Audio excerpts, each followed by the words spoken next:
Evangelio de nuestro Señor Jesucristo según San Juan. Durante la última cena, Jesús dijo a sus discípulos: Si ustedes me aman, cumplirán mis mandamientos, y yo rogaré al Padre, y Él les dará otro Paráclito, para que esté siempre con ustedes.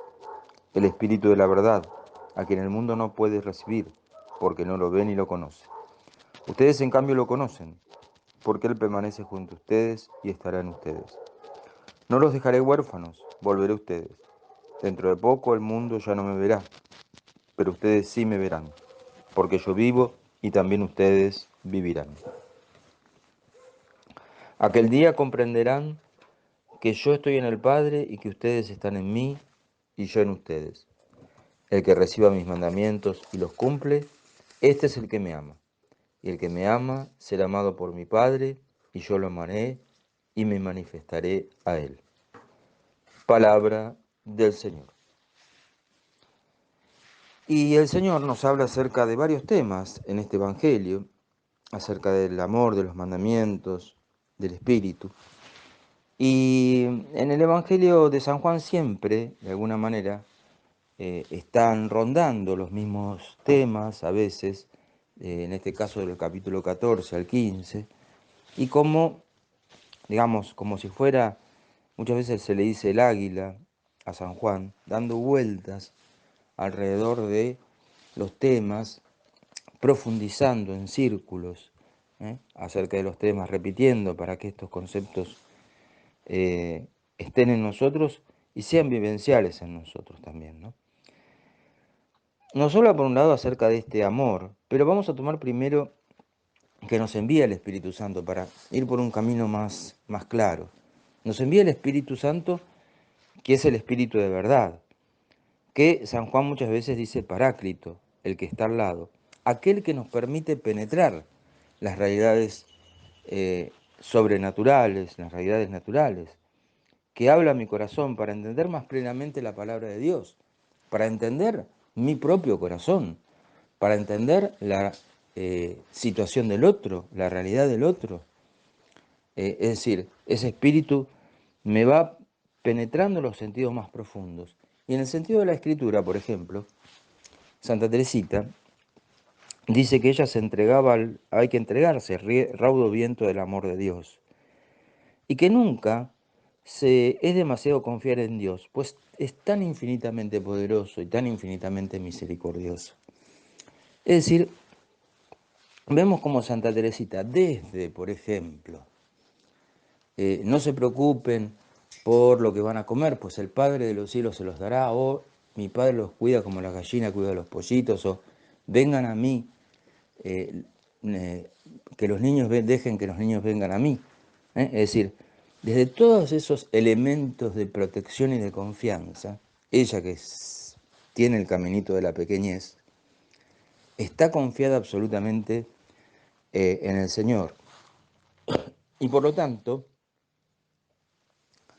el Espíritu Santo, fíjense cómo lo vuelca, lo hace volcar en esto de nunca es demasiado esperar del Señor o entregarse en ese viento raudo de amor, que va más allá de cualquier certeza, es entregarse absolutamente. Ven cómo ella penetra, y esto se puede decir de muchos santos y de muchos textos de Santa Teresita, ¿no? O en sus cartas, ¿no? Cómo ella penetra y da un sentido, y así nosotros podemos dar un sentido, entender aristas, distintas facetas de esa palabra de Dios, a través de ese espíritu, al cual tenemos que pedir, especialmente a través de su esposa María. Pero Jesús dice que lo verán irse y que luego vendrá, no los dejará huérfanos, ¿no? Y claro, esto pasó, ¿no? Los discípulos se vieron, bien, creían en este Mesías triunfante, se entrega a la muerte casi queriéndola, su vida se ve destruida, pero resucita y vuelve. Y con el Espíritu Santo entienden que vuelve a su corazón mucho más, de una manera mucho más invisible, pero real, plena. Está Él en el corazón de ellos.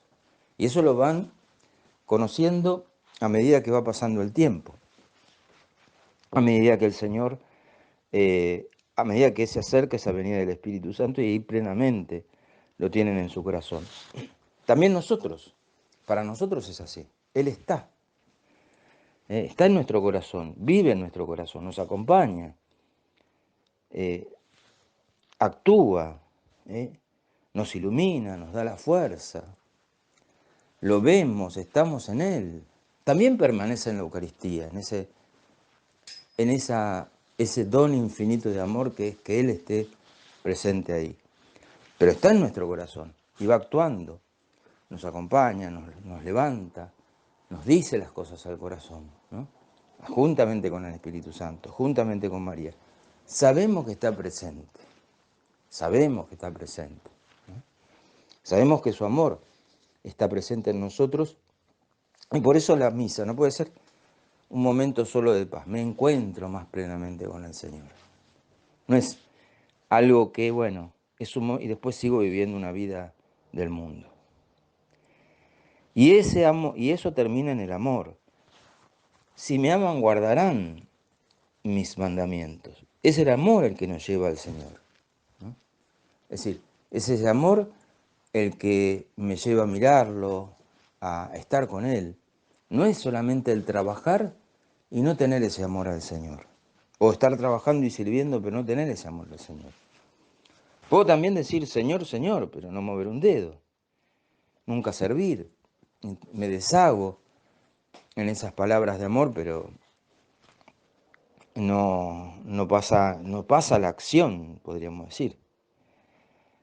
Es ir caminando el camino, viendo su vida, viendo su rostro, viendo sus gestos, viendo sus acciones, viendo la entrega en la cruz, su resurrección, su presencia, su acompañamiento, así todo lo que rodea a ese viviendo amándolo, ¿no? O sea, mucho más allá que trabajando al lado de Él, podríamos decir, para no decir cumplir, trabajando al lado de Él, sino amándolo. Y esto implica como decíamos antes, ese palo vertical implica el palo horizontal de la cruz.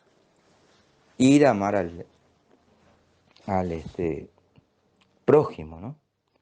Es decir, nos debe llevar a ese amor horizontal, buscando lo bueno del otro, escuchando, comprendiendo, teniendo paciencia, escuchando, sirviendo, ¿no? Santa Catalina de Siena servía a una enferma terca, que era muy terca, y que la pinchaba, ¿no? Así, con sus palabras crueles, podríamos decir. Capaz, no pensando que lo que le pasaba a Santa Catalina de Siena era verdad, lo místico de ella, ¿no? Y ella servía a los enfermos acá y allá, pero dudaba quizá ella de esto y la mortificaba, como suele pasar en la naturaleza humana. Bueno, ella la sirvió de una manera extraordinaria, sin quejas, ¿no? Como servía a otras, obviamente, pero en este caso, con esta carga adicional, ¿no? Y así es ahí, obviamente que pongo un ejemplo muy extremo, ¿no? Como podría poner la Madre Teresa de Calcuta. Pero también nos indica un camino también en donde nos invita el Señor a dar un poco más, ¿no? Que María Santísima, aquella que es la esposa del Espíritu Santo, ¿no? Que nos dé la gracia de poder tener ese amigo a través de ella, que nos ilumine, que nos dé la gracia, que nos dé la fuerza, que nos dé la luz, que podamos penetrar la palabra de Dios, que podamos penetrar en nuestro interior, en los acontecimientos, que tengamos un Dios vivo, ese Jesús vivo en nuestro corazón, que muchos obviamente lo tienen, pero que no muera, ¿no? Sino que verdaderamente esté. Y que lo amemos, que caminemos amándolo, que tratemos de ir amándolo en ese servirlo, en ese caminar con Él, en ese caminar con María, en ese caminar con el Espíritu Santo. Y que ahí derive también, no se quede en una relación con el Señor solamente, sino que derive en el amor a nuestros hermanos. Y que la bendición del Padre, del Hijo y del Espíritu Santo descienda sobre ustedes, sobre sus familias y permanezca para siempre. Amén. Aleluya. Aleluya.